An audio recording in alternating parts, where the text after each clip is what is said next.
if you have a property that's in another jurisdiction, how is it that you should be planning for that?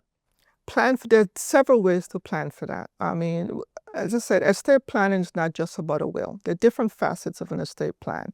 You can set up a trust for that property in a different jurisdiction. And that helps because it avoids probate on that asset, and that asset is completely private.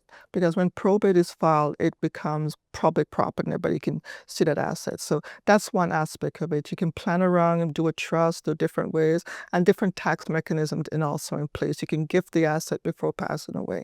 And then there is also the will. The will can be a Canadian will to cover the property in a foreign jurisdiction, or you can make a will in the foreign jurisdiction also to govern that property. Because in Canada, say for instance, if the property is in Arizona, we have a lot of those Canadian owning homes in Arizona. What an estate trustee has to do now is to get an agent in Arizona to represent the Canadian estates to ensure the property is sold and all tax filings are in place.